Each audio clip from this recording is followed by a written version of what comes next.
Bienvenue à La Santé au-delà des mots. Un rendez-vous avec des gens passionnés du réseau de la santé. Jean-Pierre Gagné, lui-même médecin, vous fera partager sa passion pour le domaine et vous fera découvrir une foule d'invités et d'acteurs clés du réseau. Voici votre animateur, le docteur Jean-Pierre Gagné. Bonne écoute. Je reçois cette semaine Mme Geneviève Arguin et M. Mario Guillemette pour discuter de la Vigile, un organisme reconnu comme étant une ressource spécialisée pour venir en aide aux professionnels qui portent ou portaient l'uniforme, aux personnes dans les métiers d'aide et de soins, ainsi qu'aux membres de leur famille. Plusieurs des professionnels qui portent l'uniforme peuvent souffrir du syndrome de stress post-traumatique et la Vigile est là pour leur venir en aide. Cette entrevue est mise en ligne le 4 février 2024 durant la 34e semaine de prévention du suicide. L'entretien traite d'un sujet extrêmement difficile. Si vous éprouvez des difficultés, demandez de l'aide. Communiquez avec l'Association québécoise de prévention du suicide au 1-866-APPEL 1-866-277-3553.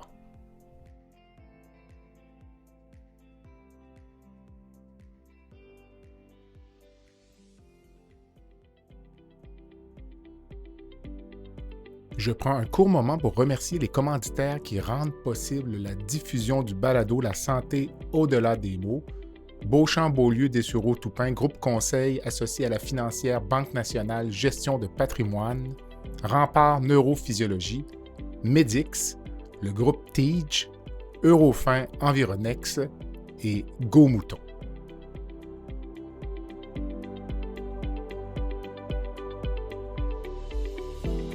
Geneviève, bonjour.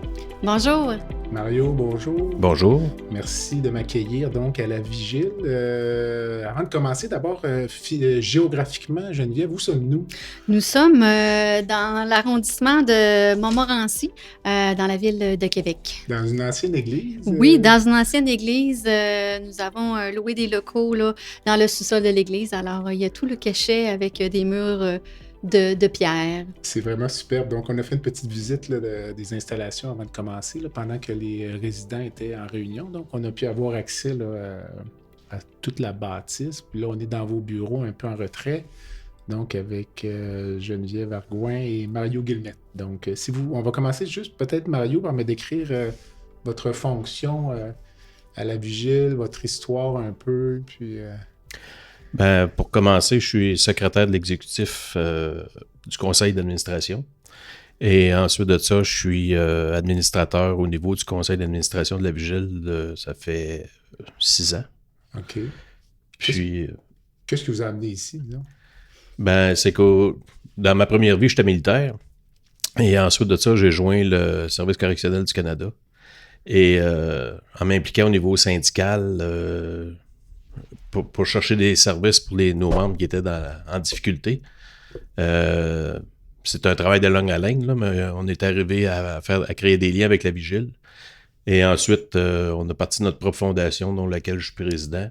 Puis de là, j'ai une implication un peu partout. Puis je suis retraité depuis le 11 novembre 2022, donc je m'implique encore un peu plus. OK. Puis pour vous, c'est un enjeu, c'est important d'aider les...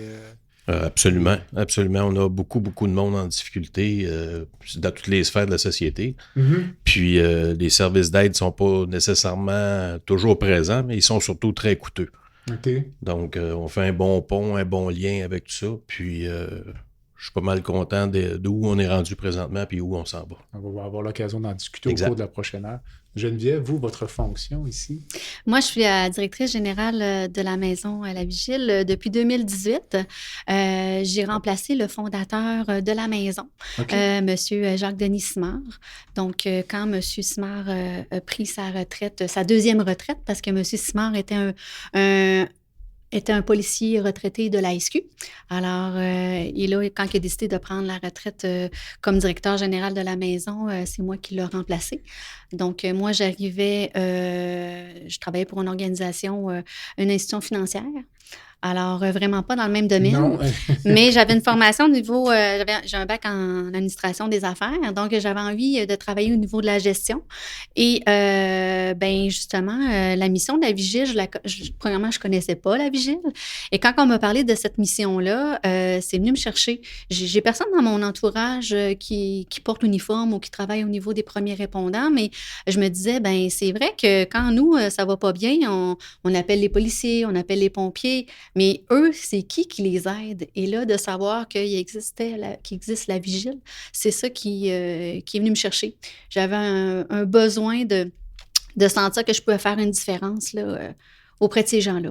Ben, en fait, on en a discuté un peu en préparant l'entrevue. Moi, j'étais même surpris d'ignorer l'existence de cet organisme, alors qu'en théorie, je pourrais être un des bénéficiaires, là, donc en tant que médecin, si je ne m'abuse. Mm-hmm. Donc, toute personne en uniforme, là, donc, et j'ai connu la vigile lorsque j'ai fait une visite au centre de crise, mais je n'avais jamais entendu parler, donc d'où l'intérêt de la rencontre d'aujourd'hui, de faire connaître votre maison. Puis, bien, merci, ça va permettre justement une visibilité.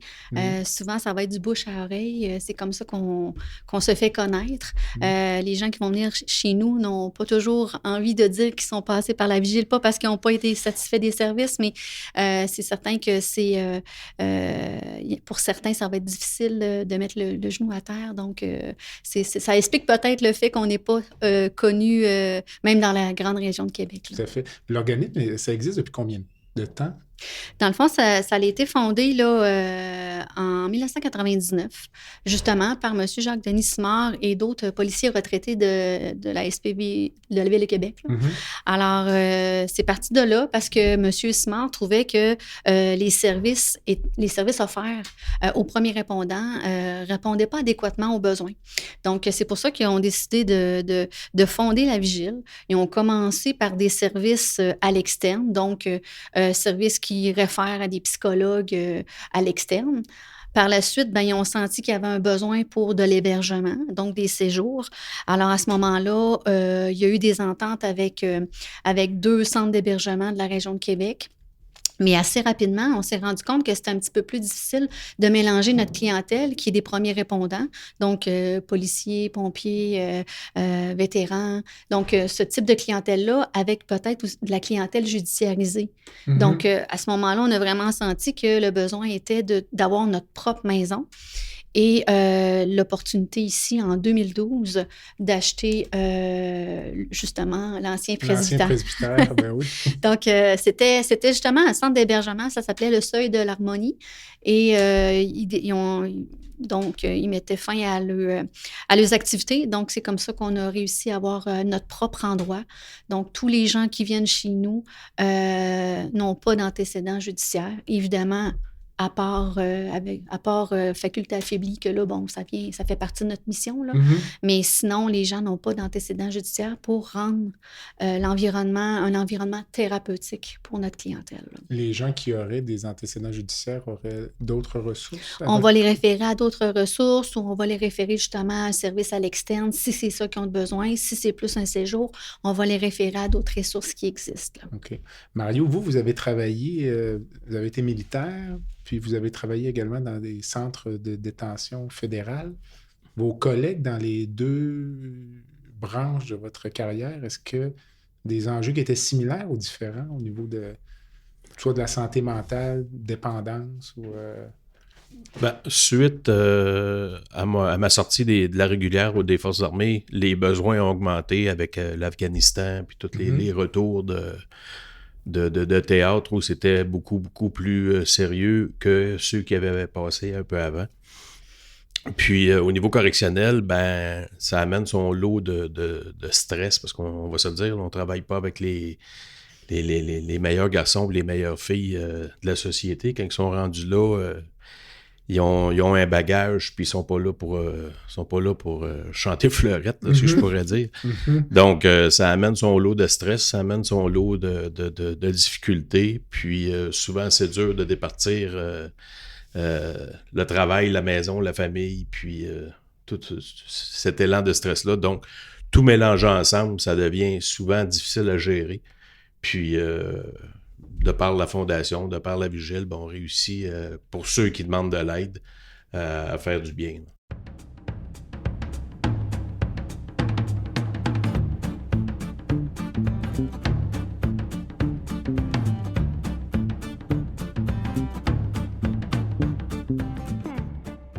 Medix simplifie la facturation médicale des médecins spécialistes, anesthésiologistes, internistes, pneumologues et bientôt les chirurgiens.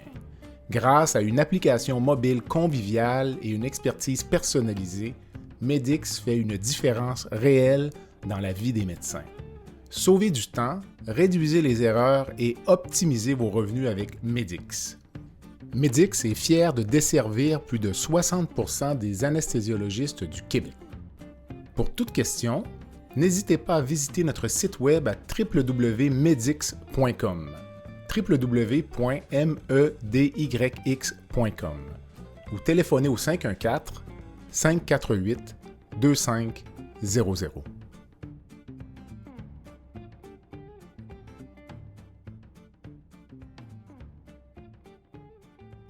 Là, juste pour que ce soit bien clair, vous œuvrez à la Vigile, mais vous œuvrez également à une fondation qui aide finalement les anciens collègues ou les collègues à avoir accès aux soins. Oui, les membres du syndicat des agents correctionnels fédéraux pour la région du Québec, UCOSAC-CSN, on a créé une fondation dont je suis président. OK. Et de par une cotisation spéciale de 0,08% qui est rajoutée à la cotisation syndicale normale, permet aux gens, pour l'équivalent d'à peu près un café de Tim Hortons par 2 semaines, permet aux gens de pouvoir venir à la vigile pour gratuitement, là, outre la cotisation de 0,08. C'est quand même un montant substantiel de 5 570 pour 30 jours que ça coûte, mais les personnes viennent ici, puis aussitôt qu'ils ont fini leur séjour, la direction communique avec moi, m'envoie la facture et moi je fais le chèque et je paye la totalité du séjour. Avez-vous une limite d'agents que vous pourriez aider, j'imagine?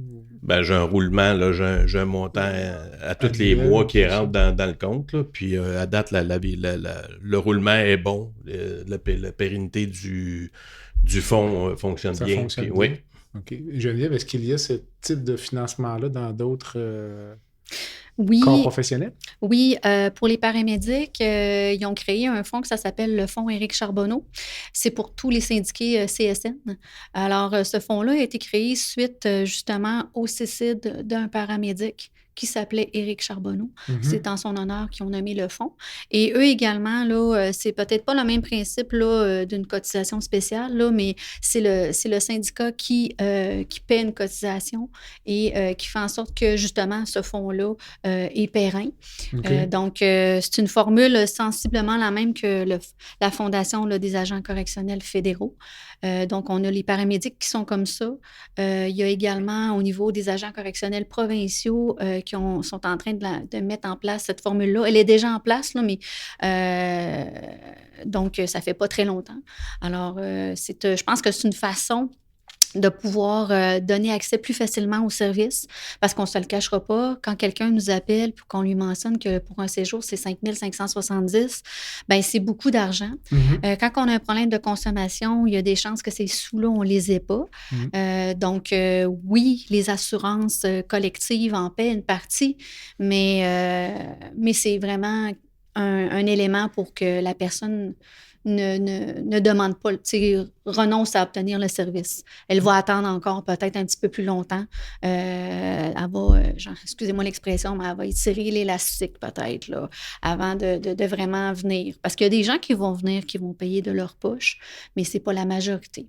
Quand on l'a vu avec la Fondation des agents correctionnels fédéraux, on en avait de temps en temps quelques-uns, mais depuis la création de cette fondation-là, j'ai envie de dire qu'on en a minimalement un par mois et des fois plus. Là. Okay. Donc, je pense qu'on est rendu au-dessus de 45 personnes depuis 2019 qu'on a reçues grâce à cette fondation-là.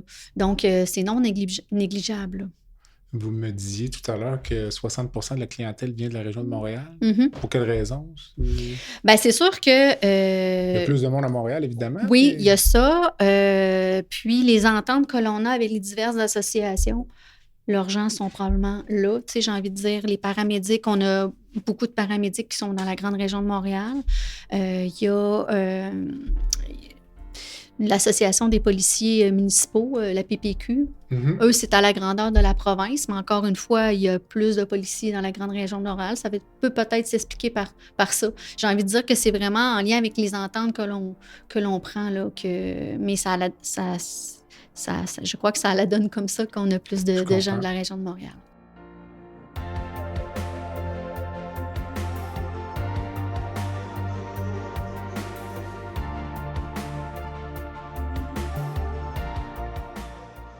Ensuite, ici, bien, c'est la cuisine. Fait que là, c'est ici que, justement, ils reprennent goût à manger. C'est très, c'est très familial, dans le sens que chacun a ses tâches. Il y a quelqu'un qui prépare la table. Il y en a d'autres qui s'occupent de la vaisselle. Ça fait partie du programme. Parce que, justement, il y en a qui se ramassent plus à la maison. Est-ce qu'ils se font manger? Ou non. Okay. Ben, le matin, pour déjeuner, oui. Oui, OK. Mais midi, soir, il y a les cuisinières qui sont là. OK, quand même. Oui.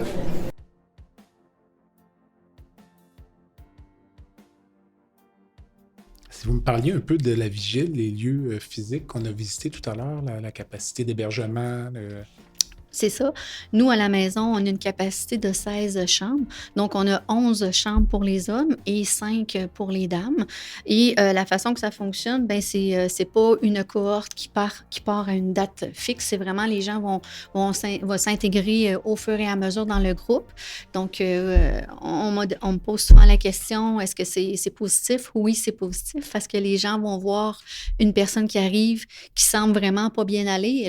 Elles vont se reconnaître. Et, OK, quand moi je suis arrivée, j'étais comme ça. Et au contraire, la personne qui arrive, elle va voir des gens qui ont déjà 2 semaines peut-être parmi nous qui semblent aller mieux.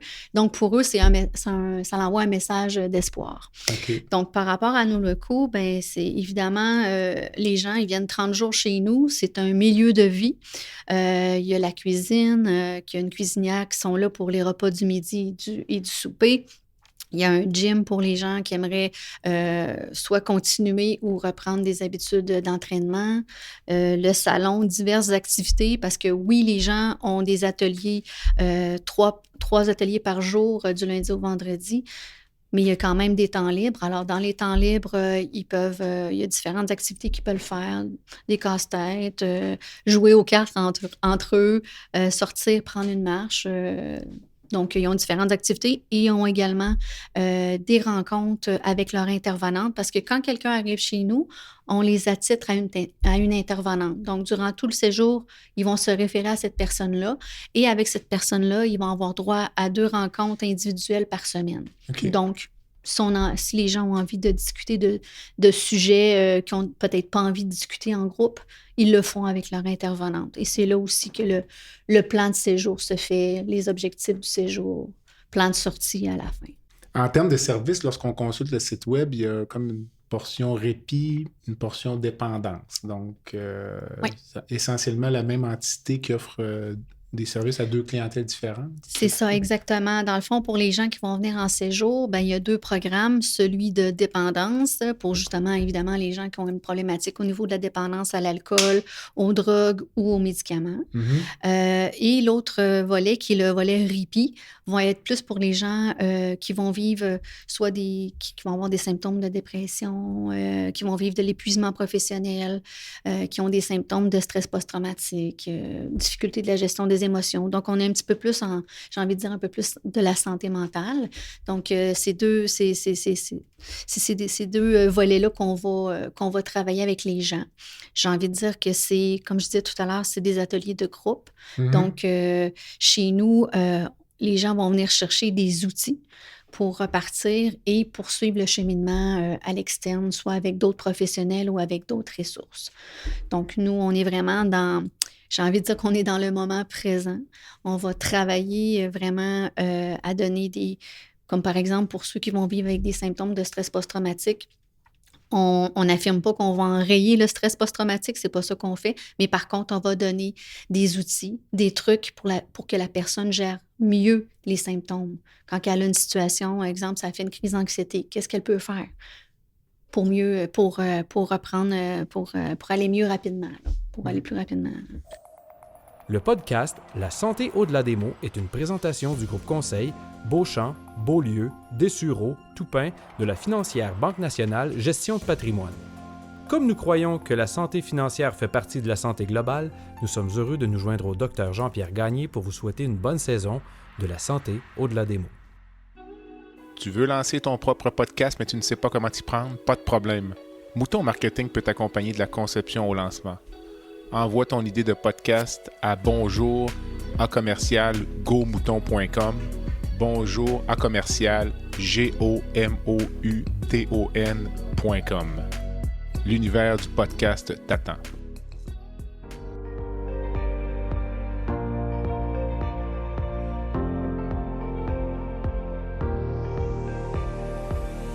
Vous avez des commentaires ou un sujet à nous proposer ou même faire partie de nos invités, visitez le site web de notre balado à www.baladosanté.ca ou sur notre page Facebook de la santé au-delà des mots.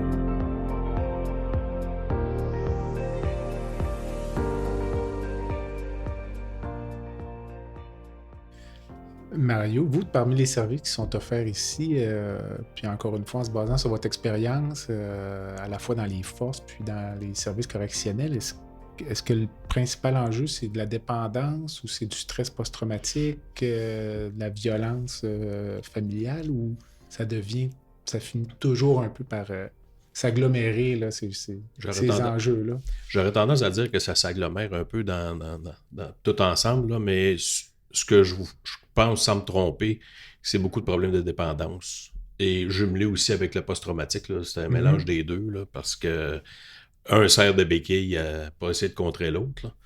Puis ça amène son lot, pour ceux qui ont des conjointes et des enfants à la maison, mais ça amène son lot de stress ou de chicane familiale en même temps, parce que la personne a de la difficulté à vivre avec son état. Donc, là-dessus, je pourrais rajouter, entre janvier et mars 2023, je suis venu ici à la Vigile à quelques reprises. 3 fois, je me suis fait dire par un membre de ma fondation qui était ici, « Merci, tu m'as sauvé la vie ». Fait que ça, c'est la première fois que ça arrivait. Je vais vous dire que les genoux m'ont plié un peu quand je me suis fait dire ça, parce que c'est quand même gros, là, on parle d'une vie. Là. Fait que, comme je disais à la blague, souvent, j'ai laissé un peu les chicanes syndicales de côté en prenant ma retraite. Puis maintenant, on s'applique à sauver des vies. Chose, hein. Exactement. Donc, c'est un peu ça a été très, très enrichissant pour moi de recevoir ça comme message. Puis, c'est ce qui me pousse à continuer. Durant votre carrière active, avez-vous perdu des collègues, des partenaires? J'ai eu des suicides. On parlait de suicide tout à l'heure. Il y a eu des suicides au niveau militaire là, qui me viennent à l'idée vite fait, là, mais du monde qui ont eu des difficultés au niveau correctionnel à aller jusqu'à pouvoir essayer de se suicider. Oui, c'est du vécu. Comme on disait tantôt, le monde qui rentre ici, souvent vont rentrer hypothéqués, dans de grosses difficultés. Puis quand on réussit à les ramener, ben, c'est toujours bien aidant, gratifiant.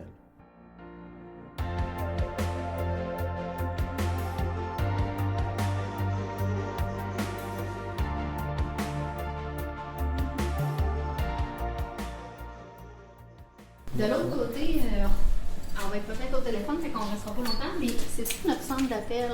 C'est les gens qui répondent à notre ligne d'aide. Ici, Bonjour. alors, le centre de Mélina, Bonjour. qui est responsable du service externe. Je te présente Monsieur Jean-Pierre Gagné. Bonjour. Bonjour. Enchanté. Qui est chirurgien au CHU et qui Ok. fait un balado Sur la santé, en général. OK. Wow. Puis j'avais fait un balado au centre de crise à Québec. OK, oui, C'est j'avais comme ça que entendu parler un petit peu. Je ne l'ai pas écouté, mais j'ai OK, vu passer. mais c'est par ça que j'ai entendu parler de vous. OK, wow. Puis je trouvais ça curieux que je ne connaisse pas l'organisme, alors que techniquement, je pourrais être bénéficiaire. Ben oui, en plein ça. Fait que j'étais comme surpris de savoir que je connaissais même pas l'existence. Fait que, dans le fond, tous les appels qu'on reçoit, on a une ligne d'aide, là. 24 heures sur 24. Par contre, ici, les personnes qui sont ici du lundi au vendredi. Oui. Et de 8 heures à, mettons, 17 heures. Et à partir de 17 heures, c'est l'intervenante sur le plancher qui va répondre aux appels parce qu'on en a moins un petit peu. Puis la nuit, ça va être l'intervenante de nuit. Je présume qu'il n'y a pas de répondeur? Non. Il y a toujours, dans le fond, nous, on fait une compagnie, fait qu'il y a toujours une personne qui répond. Bonjour. Il y a quelqu'un qui va répondre? Oui. Fait que c'est pour ça que cette ligne-là, je vais faire toujours les gens à cette ligne-là parce qu'il y a tout le temps quelqu'un qui va répondre, qui va prendre les coordonnées de la personne et après ça, on envoie. C'est un petit texto qu'on reçoit sur le téléphone qu'il y a là. Ouais. OK. Donc, bonjour, rappelez telle personne. C'est bien pratique, là. Fait qu'on a les infos de base. Puis vous, si vous rappelez et qu'il n'y a pas de réponse, faites quoi? Ben, on réessaie de rappeler. OK. Ou on laisse un message. On laisse un si message. votre vocal est au nom de la Ben, personne. si jamais c'est une urgence aussi, la centrale nous transfère l'appel directement au contact. OK.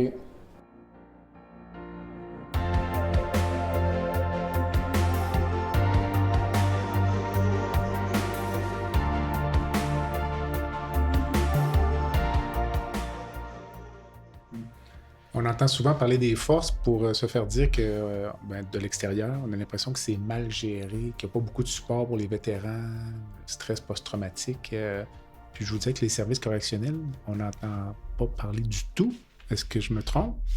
Ben, on a toujours dit, puis tu sais, là, c'est là que je remets un peu un chapeau syndical. Là, Oui. même.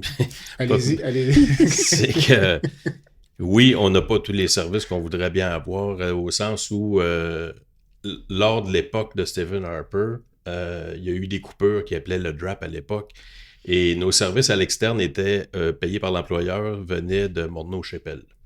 Okay. Ça coûtait énormément cher au service. Et suite à ça, ils ont instauré ce que moi j'appelais là, le 1-800 Canada, là, où tu appelles là en cas de besoin. Là, on parle pour les forces armées ou les... Non, les services correctionnels. Services correctionnels, OK. Et là, tu peux appeler là, tu avais besoin d'un psychologue, mais tu peux parler à un travailleur social, tu peux parler à un sexologue, tu peux parler à toutes sortes de choses que le service auquel tu as besoin, dépendamment qui te garde.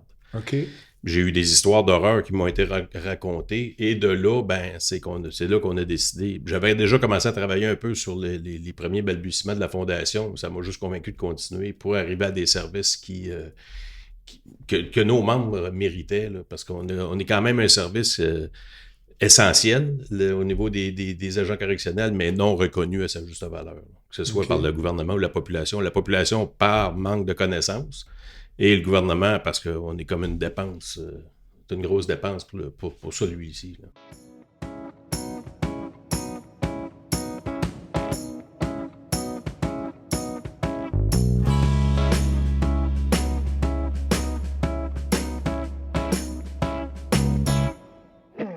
Rempart Neurophysiologie est une entreprise spécialisée dans l'octroi de services neurologiques tels que le monitorage neurophysiologique péropératoire. Plusieurs chirurgies comportent des risques de complications neurologiques graves, mais avec Rempart, ces complications sont réduites à moins de 1%. Rempart est votre ange gardien en salle d'opération. Rempart, c'est aussi des services volants en électrophysiologie médicale. Pour les besoins particuliers de votre hôpital, votre clinique ou votre centre de soins, contactez Rempart Neurophysiologie à info@rempartneuro.ca. C'est à info@rempartneuro.ca. Mais en même temps, je me dis s'il faut s'occuper des travailleurs. Puis, et voilà. C'est une blessure professionnelle, à certains égards. À certains égards, oui. C'est ça. Geneviève, dites-moi, avez-vous des statistiques sur, mettons, parce que moi, en tant que médecin, probablement que j'imagine que ça doit être rare, des médecins, infirmières, est-ce que... Bien, actuellement, c'est plutôt rare parce que, bon, on a commencé avec les premiers répondants d'urgence, là, policiers, pompiers, agents correctionnels. Et oui, on a déjà reçu dans le passé des professionnels de la santé, mais c'est plutôt rare. Parce que je pense, premièrement, parce qu'ils ne nous connaissent pas. Parce qu'assurément, je crois bien que sûrement des infirmières et des médecins qui ont besoin, qui vivent sûrement, entre autres, de l'épuisement professionnel. Je pense que ça, il y en a sûrement quelques-uns en fait, les dans le réseau. statistiques dans le réseau, c'est épeurant. les statistiques sur l'épuisement professionnel. Les médecins vont plus au programme d'aide aux médecins du Québec, spontanément, je pense. OK. C'est peut-être pour ça que Peut-être aussi, l'organisme est moins connu de notre côté. On est en train de s'amener à ça. Tout ce qui est paramédical, je ne sais pas s'il y a des programmes d'aide là, structurés, mettons, infirmières, préposées aux bénéficiaires, tout ça. Ils ont probablement un programme d'aide qui leur est offert. Par l'employeur. Pour l'employeur. Nous, on offre également, là, au-delà des séjours, on a notre ligne d'aide qui est disponible 24/7. Donc, les gens souvent, c'est la première porte d'entrée pour justement connaître nos services. Et les gens vont nous appeler des fois pour ventiler sur une situation. Vraiment, c'est une ligne qui est là, disponible 24 heures sur 24, 7 jours sur 7. Donc, les gens peuvent nous appeler. C'est un service qui est offert gratuitement. Donc, de ne pas hésiter à l'utiliser, cette ligne-là, qui est le 1-888-315-0007. Alors, cette ligne-là, comme je disais, c'est la première porte d'entrée.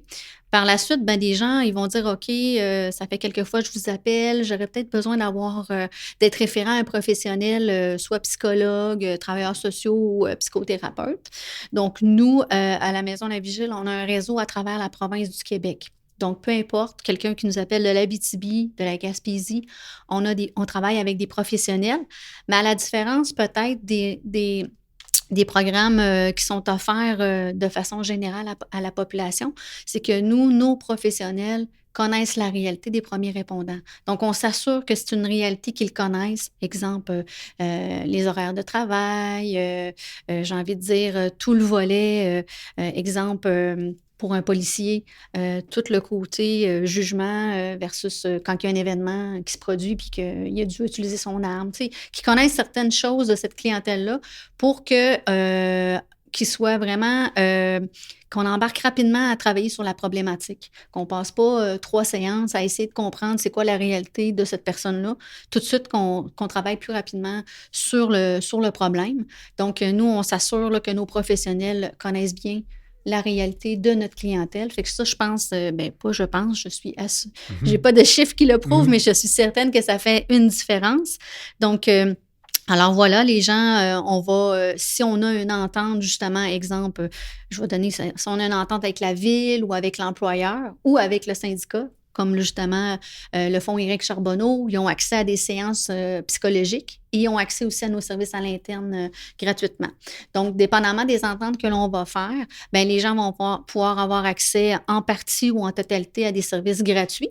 Et pour ceux que leur organisation n'a pas d'entente avec nous, on va quand même les référer à des professionnels. C'est simplement que là, on ne fera pas tout le travail de validation s'il y a de la disponibilité. C'est un travail qu'on fait en arrière là, pour assurer le service. Mais au moins, ils vont avoir une référence. Cette psychologue-là est spécialisée pour le trouble de stress post-traumatique ou est spécialisée pour le deuil. Donc, dépendamment de la problématique de la personne, on va les référer à ces gens-là. Les séances seront à leurs frais, mais au moins, ils vont avoir quelqu'un qui connaît leurs problématiques. Là. Mais la ligne téléphonique est sans frais. Elle est sans frais, oui. La ligne téléphonique est sans frais. Ça, ne pas hésiter à l'utiliser. À appeler, donc au 1-888-315-0007. Exactement. Sur 100 résidents, est-ce que vous êtes capable de me dire que tant de pourcentage, ça va venir paramédic, policiers, pompiers? Avez-vous un peu de statistiques? Oui, je peux vous dire ça. Je vais vous dire tout d'abord, j'avais déjà des petites statistiques là, par rapport au séjour. Voyez-vous, quand je suis arrivée en 2018, on avait reçu 153 personnes. On avait 71 % en dépendance et 29 % en répit. OK. L'année suivante, un petit peu moins de résidents, 120 résidents. Là-dessus, 67 % en dépendance, 33 en répit. Voyez-vous, la santé mentale commence tranquillement, pas vite, à faire son apparition, je vais dire ça comme ça. 2020, pandémie. On a eu 84 résidents. Évidemment que nous, on a eu moins de gens aussi à cause des contraintes sanitaires. Mais voyez-vous, on était à 60 % en dépendance, 40 % répit. Okay. Alors, et on se maintient tranquillement pas vite. 2021, 58 % en dépendance, 42 en répit. Et 2022, 56 en dépendance, 44 en répit. Fait qu'on est quasiment. 50-50. C'est ça, exactement. Fait que pour moi, là, c'est très visuel. Là, j'ai envie de dire le changement qui s'est produit. Oui, la pandémie, évidemment, peut être une raison, là, mais il y a peut-être d'autres raisons sous-jacentes. Là. Et pour la même chose, par rapport au service de référencement à l'externe, quand je suis arrivée, dans le fond, voyez-vous, on avait, quand je vais dire, on a des dossiers, c'est l'ouverture de dossier, quelqu'un nous appelle, on ouvre un dossier, puis on le réfère à quelqu'un. Donc, en 2018, on en avait 455, et voyez-vous, en 2022, on était à 1200 d'ouverture de dossiers et de gens qui consultent à l'externe. J'ai envie de vous dire, là, je n'ai pas les chiffres de 2023, mais à ce jour, j'ai l'impression qu'on va finir l'année au 31 décembre. Là, on devrait osciller, selon moi, entre 1400 et 1500 dossiers d'ouverture et de gens qui consultent. En externe. Oui, en externe seulement. Au niveau de la maison, on devrait finir aux alentours. Voyez-vous, l'année passée, on était à 98 personnes en séjour. Ça devrait tourner aux alentours de ça. Et ça peut être intéressant aussi de voir les gens qui vont utiliser nos services, c'est quand même une tranche d'âge assez jeune. On est dans la quarantaine. Là. Okay. Donc, souvent, j'ai envie de dire que c'est peut-être après 7-8 ans que peut-être les problématiques apparaissent dans ces corps de métier-là ou qu'il y a un essoufflement peut-être, là. Comme pour un policier, par exemple, ou un agent correctionnel. Après 7-8 ans, on a quand même vu beaucoup de choses et c'est peut-être là que commencent à apparaître certains signes d'épuisement ou de troubles de stress post-traumatique ou de consommation. Avez-vous des statistiques sur les corps professionnels en particulier? Oui, c'est ça. Oui, donnez-moi 2 petites secondes, je vais vous dire ça. Je vais pouvoir vous dire sur 2022, mais ça va nous donner, une idée. Parce que... Voyez-vous, dans le fond, si on y va avec le service externe, au niveau des consultations à l'externe, on avait 432 paramédics qui ont consulté. Sûreté du Québec, qui sont les policiers de la Sûreté, là. Donc, 712 personnes. Sûreté municipale, 16 personnes. Service incendie, 6. Ensuite, répartiteur 911, 16. Donc, ça, c'est vraiment pour le service externe. Là, grosso modo, là, je ne vous les ai pas toutes nommées. Policiers, paramédics. Oui, policiers, paramédics, là, parce que c'est justement eux qui ont des ententes avec nous. Donc, les policiers de la SQ, c'est grâce à la PPQ, leur association syndicale. Et les paramédics, bien, grâce, entre autres, au fond, Éric Charbonneau. Et aussi, on a des ententes avec les employeurs directement. Là. Et les collègues... les agents correctionnels fédéraux, pour eux, actuellement, on va les référer à des professionnels, mais ça va être eux qui vont dans le fond, on va les référer à des professionnels, mais la consultation sera à leurs frais. Okay. Parce que le fond, Mario, tout à l'heure, disait il y a une pérennité. Alors, si on ajoute les séances externes, c'est des gros sous là, qui s'amènent là-dedans. Okay. Puis si on regarde au niveau des séjours à l'interne, bien là, on va voir apparaître justement le groupe de Mario. Donc, voyez-vous, à l'interne, 19 paramédics, 3 répartiteurs 911, des contrôleurs routiers, on en a eu 3. On a eu 9 personnes au niveau du service hospitalier. Ça inclut aussi les travailleurs sociaux. Là. Okay. Donc, 9 personnes. Sûreté du Québec, 17. Policiers SQ. Municipal, 14. Service pénitentiaire, 11 personnes.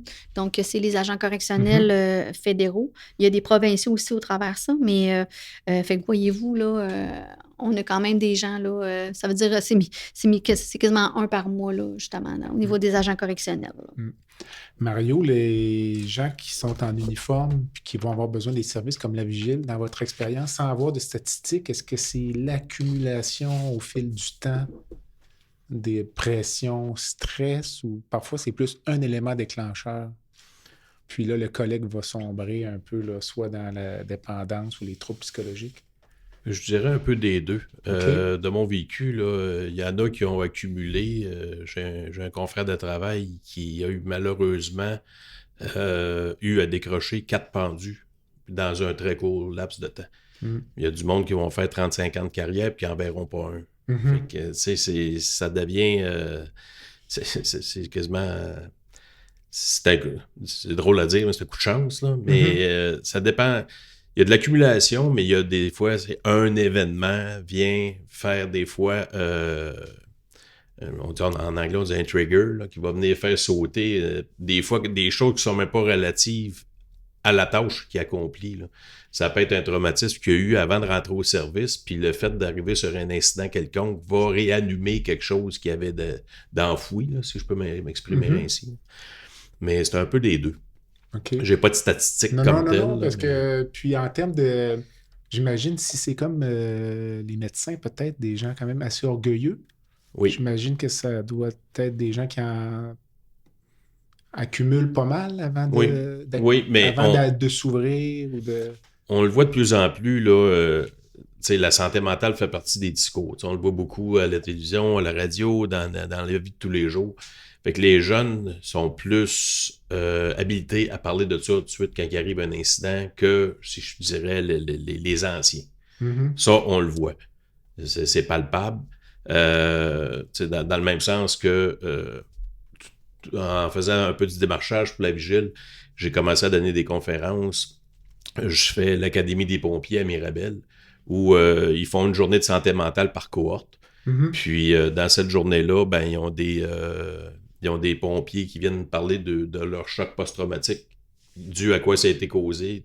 Des fois, c'est une accumulation d'incidents, des fois, c'est un.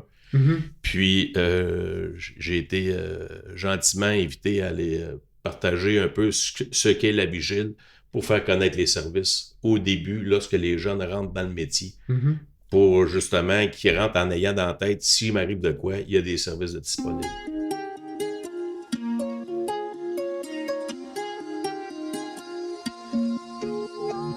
Unique Média, une agence de conception web et vidéo innovante, vous offre une gamme complète de services sous un même toit.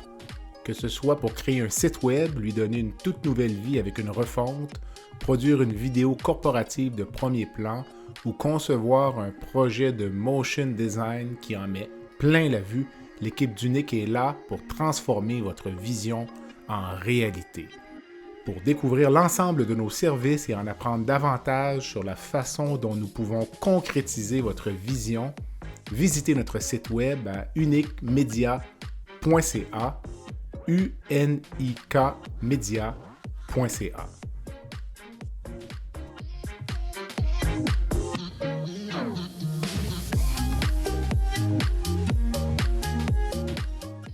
Pensez-vous qu'il y a assez de prévention? Parce que j'imagine un paramédic arrive sur le marché du travail à 21-22 ans. Ça peut être épouvantable, là, les choses qu'il voit. Là, Ben, je pense que les formations sont faites en fonction... il y a beaucoup de scénarios. Oui, on va mettre des mises en situation qui rapprochent le plus possible de la réalité. Mais il reste que quand tu fais ça, tu sais d'emblée que c'est un scénario. Mm-hmm. Mais arriver sur le fait de vraies situations, souvent le personnel n'est pas nécessairement prêt à ça. Mm-hmm. Ça, on le voit. Mais c'est dur de faire plus de prévention avant l'incident parce que il y en a qui vont le vivre puis qui vont sortir de là, je dirais pas sans rien. Là. Il y a toujours un petit quelque chose qu'on va réfléchir, on va se rappeler pendant un certain temps. Mais il y a d'autres personnes pour le même incident qui vont devenir affectées sur le champ. Mais tu sais, c'est tous et chacun, on peut pas... Vous, quand vous étiez actif, là, avez-vous été témoin ou vu des collègues, puis vous étiez capable de dire, OK, lui, là, vraiment, il a vécu tel événement, puis vous voyez les semaines suivantes. C'était pas la même personne. Oui, c'est arrivé, puis des fois, c'est pas au travail, ça peut être au niveau familial. Ça peut une dégradation au niveau familial, puis tu vois que tu travailles avec souvent les mêmes personnes, puis tu es capable de constater que la personne va de plus en plus mal. Puis c'est là que on demande souvent l'aide des pairs pour être capable de déceler justement des problèmes un peu... avant qu'ils deviennent trop tard, puis on essaie de faire de la promotion, de la vigile, de la fondation, des services d'aide, puis ceux qui ont eu affaire avec les services nous remercient tout le temps. Tout le monde, le taux de satisfaction est 100%. Vous parliez du suicide d'un paramédic tout à l'heure, puis et plus souvent qu'autrement, c'est un fait divers. Hein? Donc, l'attentat à la Grande Mosquée, si je ne m'abuse, il y a une ambulancière qui s'est enlevé la vie suite à cet événement-là. Puis il faut faire les recherches pour le trouver, là, sinon les gens ne feront pas toujours le lien non plus. Là. Non. Je pense que dans le cas de la jeune femme, elle s'est enlevé la vie avec son uniforme. C'est comme un indice pour la famille que... Donc, Mais c'est un peu pour ça qu'avec la création de la Fondation, si je fais un petit pas de reculons, la Fondation, là, les services qu'on offre, c'est pour les agents et agentes, conjoints, conjointes et les enfants à charge. OK. Et depuis le 27 avril 2023, on l'a ouvert aussi aux retraités pour la première année couvrant la date de la retraite. Okay. Donc, pour la première année de la retraite, on s'est dit, au niveau du conseil d'administration, ce serait peut-être bon parce que quelqu'un peut travailler dans un milieu donné, je prends un maximum, où c'est là qu'il y a le plus souvent de situations critiques. Peut-être que la personne va très bien au travail, mais dans l'année qui suit, dans sa première année de retraite, peut peut-être avoir des flashbacks ou peut-être commencer à ressentir des malaises. Donc, on a décidé d'aider les retraités durant leur première année. Est-ce que les patients, Geneviève, consultent, parce qu'on fait beaucoup référence à l'employeur, c'est comme si c'est l'employeur parfois qui envoie son employé ou les gens consultent d'eux-mêmes, puis ça m'amène à un peu un enjeu de confidentialité. Est-ce que quelqu'un pourrait venir puis sans que l'employeur le sache ou... Est-ce que tout est possible finalement? Ou... Bien, évidemment que la confidentialité, c'est très... ça fait partie là, de nos services. On sait que c'est important pour eux. Donc, en ce qui concerne les gens qui appelleraient pour avoir des services de référencement, bien, souvent, la Vigile va être identifiée comme leur programme d'aide aux employés. Donc, ils vont dire « appelez à la Vigile ». Donc, nous, de la façon qu'on fonctionne, c'est qu'on a, entre autres, une liste des gens qui travaillent pour cette organisation-là, justement pour éviter que l'employeur sache qu'il nous a appelés pour avoir des services. Donc, en ayant son nom, bien, ça nous assure que cette personne-là, oui, telle personne travaille pour telle compagnie. Parfait, il y a accès à nos services. Et quand on fait la facturation, bien, cette personne-là, elle a un numéro de dossier pour nous. Donc, l'employeur ne peut pas savoir c'est qui, c'est un numéro. Donc, pour lui, c'est une question évidemment de confiance entre l'organisation et nous, là. Mais grâce à leur liste, on s'assure que les gens ont accès à nos services. Ça, c'est une première chose pour ce qui est j'ai envie de dire plus pour le référencement à l'externe. Mais pour les gens qui vont venir chez nous, évidemment, nous, jamais on va confirmer la présence de quelqu'un dans nos murs. Ben, mais on fait partie un petit peu... on fait un peu partie, là, l'employeur va suggérer que la personne appelle pour obtenir nos services, soit de programme d'aide aux employés pour venir faire un séjour. Mais évidemment que nous, on ne confirme jamais. Et encore une fois, par la facturation, c'est toujours un numéro de dossier qui est... Donc, c'est confidentiel. Oui, c'est confidentiel. Pour nous, c'est important que les gens le sachent que c'est confidentiel parce qu'il y en a beaucoup que c'est un élément qui pourrait les retenir de venir chez nous. Mais vous avez un dossier. Ce dossier-là, c'est un dossier qui est administratif ou il y a des données médicales? Parce que vous avez une infirmière ici? Oui, exactement. Dans le fond, quand la personne vient faire un séjour chez nous, c'est sûr qu'il y a un dossier clinique, il y a un dossier médical. Donc, quand la personne part, ce dossier-là est scellé et classé à un endroit sécurisé. Et par la suite, évidemment, là, après 7 ans, là, il est détruit, là, déchiqueté complètement. Mais les gens, quand ils quittent ici, ils vont avoir un bilan de séjour. Donc, on va remettre au client le bilan de séjour. Et après ça, si le médecin, si l'employeur a besoin de ça, évidemment que c'est toujours avec l'autorisation du client qu'on va fournir ces informations-là. OK. Vous me disiez que parfois, il y a des résidents qui arrivent ici en mauvais état. Là. On parlait tout à l'heure là, des gens qui ont arrêté de manger, qui ont arrêté de se laver. Donc, ça doit être quand même tout un enjeu là, de prendre ces personnes-là. Puis, est-ce qu'il y a des conditions de sevrage, j'imagine aussi? Ou... C'est ça. Nous, chez nous, on ne fait pas de sevrage dans nos lieux. Okay. Par contre, quand l'infirmière va faire tout le processus d'admission, c'est une entrevue téléphonique qui va durer entre 45 minutes et 1 heure. Elle va faire le tour de l'état de santé de la personne, les idées suicidaires, le niveau d'agressivité, la raison pour laquelle la personne veut venir chez nous, parce qu'on veut s'assurer qu'on va répondre aux besoins de la personne et que cette personne-là va être en mesure de bien, j'ai envie de dire, se mélanger avec les gens. Parce que, comme on a mentionné tantôt, quelqu'un qui est plus introverti, que pour lui, des ateliers de groupe, ça serait pas aidant, ben on n'est peut-être pas le bon endroit. On va avoir plutôt tendance à dire, ben parfait, peut-être de faire une thérapie plutôt individuelle avec un professionnel. Donc, on va le référer vers là ou à d'autres ressources que la nôtre. Là. Mais est-ce qu'il y a comme une liste d'attente ou si les gens appellent, vont avoir une place assez rapidement? Habituellement, on a à peu près une attente de peut-être 1 ou 2 semaines.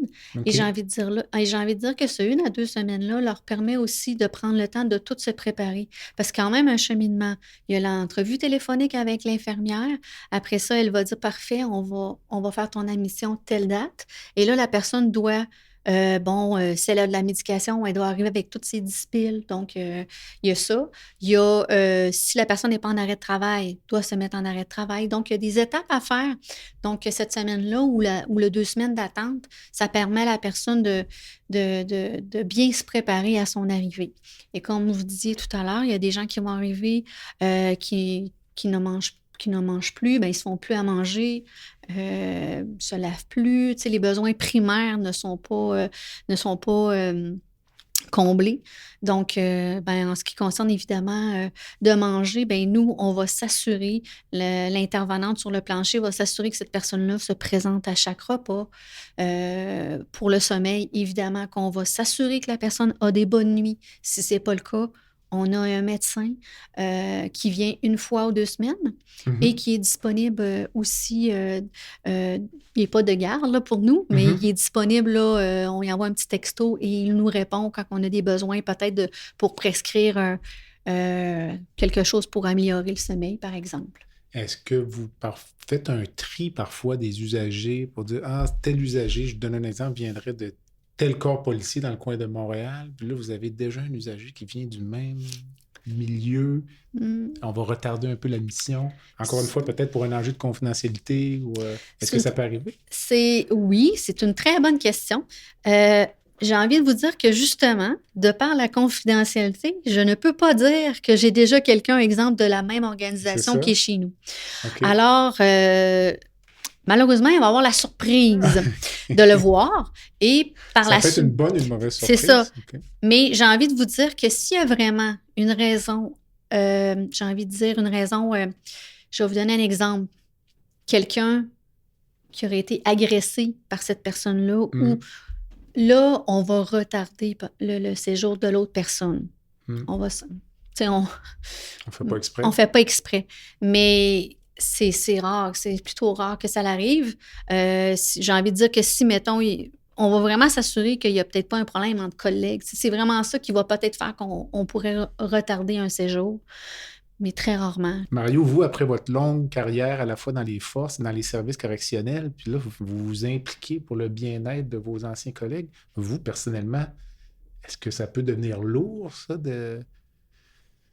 Il y a une charge émotionnelle à s'occuper de gens qui vont mal, tu sais, dans le fond, parce que vous pourriez faire il y a des fondations où on s'occupe des gens qui vont bien, entre guillemets.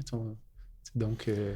Non, je dirais que, comme j'ai dit tantôt, entre janvier et mars, j'ai eu du gaz pour la dame faisant dire qu'on avait sauvé 3 vies. Ça, c'est du bonus. C'est du bonus. Okay. Donc, je me plais là-dedans. Je pense que je suis fait pour ça. J'ai toujours aimé aider, puis j'y trouve mon compte. On va dire comme on dit, je suis sur mon X. Okay. J'aimerais juste revenir sur le référencement à l'externe. Oui. Pour le commun des mortels, d'essayer d'avoir un psychologue, aujourd'hui, ça peut prendre 1 an, 1 an et demi. On entend ça partout dans les médias. Oui. La Vigile dispose d'une banque de professionnels qui sont disponibles pour rendre les services à nos membres. Et à titre d'exemple, j'ai quelqu'un qui avait été voir un psychologue à 17 reprises. Il souffrait d'un choc post-traumatique, puis ça n'allait pas du tout. Là, ça, c'était au début de l'implantation de la fondation. Et en passant par la Vigile, en ayant un référencement à l'externe, vers un psychologue qui, lui, était dûment qualifié en choc post-traumatique, la personne a eu 4 visites et est devenue fonctionnelle. Et ça, j'apprenais en même temps que tout le monde. Là. Moi, je n'étais pas connaissant dans la matière, mais ça m'a prouvé que c'est pas tout d'aller voir un psychologue, c'est d'avoir le bon psychologue qui est dûment qualifié pour être capable de travailler auprès des premiers répondants et des agents qui sont sur le terrain. Puis oui, ça existe. Puis je l'ai appris là, mais je suis bien fier de pouvoir contribuer à ça. Ça revient à ce que vous disiez tout à l'heure, là, le service d'aide fédéral, où les gens avaient besoin d'un psychologue puis tombaient sur... Un sexologue. Par exemple. Exact. Peut-être pas idéal. Dites-moi, peut-être qu'en commençant par Geneviève, là, vous étiez dans un autre domaine complètement avant. Là. Est-ce que votre vision de la santé a changé en travaillant dans un organisme là, où on s'occupe de santé mentale, de dépendance, de troubles stress post-traumatique ou autre? Est-ce qu'on voit la vie différemment un peu à cet égard? Bien, c'est certain qu'on se rend compte qu'il y a beaucoup de besoins, que dans le fond, des fois, ça peut être des petites choses qui peuvent changer la vie de quelqu'un. Mm-hmm. Donc, oui, je pense que j'étais dans le domaine financier, donc la santé, c'était peut-être pas mon volet la santé financière, mais oui, c'est un autre enjeu. C'est un autre enjeu. La santé, ça s'achète pas, malheureusement. Exact. Donc, je pense qu'on voit toute l'importance de moi, ce que j'ai vu aussi, c'est, oui, le travail, de où on vient également. Tu sais, notre enfance, l'importance qu'un enfant a des bonnes ressources dès le départ. Ça va venir évidemment teinter sa personnalité. Donc, ça peut avoir des impacts dans son futur. Et oui, le travail, évidemment, que ces gens-là font. Ils travaillent pour notre sécurité. J'ai envie de dire qu'ils mettent leur santé en jeu pour la population. Donc, c'est un peu quelque chose que je me suis rendu compte qu'on ne s'en rend pas compte. On se dit, ben là, cette personne-là, il a choisi cette profession-là, qui vivent avec les conséquences, mais ça m'a mis au fait qu'il y a vraiment des conséquences importantes. Puis là, on parle pour la personne, mais tantôt, on parlait aussi, bien, tout le volet familial. Ça a une conséquence pour le conjoint-conjointe, ça a une conséquence, parfois chez les enfants. Donc, je pense que la santé, c'est assez large. Oui, il y a une santé mentale, il y a une santé physique, mais souvent, on va avoir des problèmes psychologiques qui peuvent avoir des impacts physiques sur nous et inversement. Donc, ça m'a ouvert un petit peu à ça, j'ai envie de vous dire. Là. Vous, Mario? Votre vision de la santé ou en étant en contact avec des collègues malades ou souffrants, disons? Ben, la vision de la santé que j'ai, moi, c'est pas être en santé, c'est être capable de fonctionner de façon physique et psychologique. Puis, dans le milieu où j'étais, le psychologique est souvent attaqué parce que on deal avec que ce soit un meurtrier, un dealer de drogue, des voleurs, des pédophiles, des violeurs. C'est pas... Il n'y a rien de chic là. Donc, si on réussit à donner le coup de main aux personnes qui ont le plus de difficultés, puis faire en sorte qu'ils passent une belle carrière, puis qu'ils ne se remettent pas en question aux 2 minutes, puis qu'ils sont capables d'arriver à la maison, puis laisser le travail au travail, ben, notre mission va être accomplie. Là. Ça va être quelqu'un qui est en santé, puis qui va réussir à passer sa carrière en santé. Est-ce que les gens qui qui choisissent ces métiers-là savent dans quoi ils s'embarquent? Ce sont des décisions qu'on prend souvent à l'adolescence, un peu, ou début de l'âge adulte? C'est difficile à dire. On voit de plus en plus, je serais tenté de dire qu'il y a de plus en plus de jeunes qui vont appliquer puis qui savent carrément pas dans quoi ils s'embarquent. Pour quelle raison, je ne le sais pas. Là. Mais il y avait une question, on parlait, si je remets mon chapeau syndical, allez-y. En parlant avec les instructeurs qui donnaient qui donnaient les cours de recrue, disaient il y a beaucoup mettons, sur un groupe de 20 personnes, ils vont peut-être finir la graduation, ils vont être 10. Okay. On va dire les choix sont peut-être pas bons. On prend plus de monde qu'on en prenait parce que la qualité n'est pas là. Mais je pense que c'est de même dans toutes les sphères, dans tous les métiers, avec la pénurie d'emploi et tout. Là, pas de main-d'œuvre plutôt, pas d'emploi, mais de main-d'œuvre. Puis, le monde ne sont pas nécessairement conscients dans quoi ils s'embarquent. Ça, je peux l'avancer. Là. C'est lorsqu'il arrive sur une situation donnée que ça frappe. Ça frappe. Et puis, est-ce que la perception de la population par rapport à ces métiers-là, est-ce que c'est quelque chose qui est important pour la santé psychologique? Je pense, parfois, les policiers, à tort, là, sont un peu mal perçus parce que les contraventions, les excès de vitesse, puis c'est beaucoup plus que ça, être policier. Ces gens-là assurent notre sécurité. Est-ce que ça a un impact, ça, sur la santé psychologique des gens en uniforme, là, la perception que la population a d'eux? Ben, je pense pas que ça nous empêche. Je vais parler des agents correctionnels au niveau fédéral. Ça n'empêche pas le monde d'aller travailler, ça n'empêche pas le monde de faire leur journée. Mais quand on dit qu'il y a zéro reconnaissance, que ce soit du gouvernement, lorsqu'on tombe en négociation, le gouvernement n'est pas derrière nous. Au lieu, comme je disais tantôt, on est une dépense, le gouvernement. Parce que garder le moins longtemps qu'ils sont capables de garder un détenu dedans, moins ça leur coûte cher. Fait que si on part avec cette prémisse-là, on n'est pas reconnu à notre juste valeur. Ça, c'est assurément, c'est certain. Mais on a travaillé beaucoup syndicalement à essayer de faire reconnaître le métier, puis à se faire voir dans différentes sphères, que ce soit une clinique de sang dans un centre d'achat qui est organisé par des agents correctionnels. On essaye de montrer justement... On est du bon monde, là. On est là pour assurer votre protection, nous autres aussi, là. Exactement. On rentre le matin, mais on n'est pas toujours certain qu'on va ressortir le soir, là. C'est entre quatre murs, là. C'est pas jojo, là. Donc, ça a fait un bon tour. Mon balado a une petite formule baguette magique, donc j'aime toujours, on parle un peu de santé, donc la santé n'est jamais très loin. La santé psychologique aussi, donc j'aime ça demander aux gens là, si je leur donnais une baguette magique, peut-être en commençant par Mario. Et il va peut-être remettre son chapeau syndical, mais si vous pouviez changer une chose dans le système de santé par magie, là, il n'y a pas de limite, là.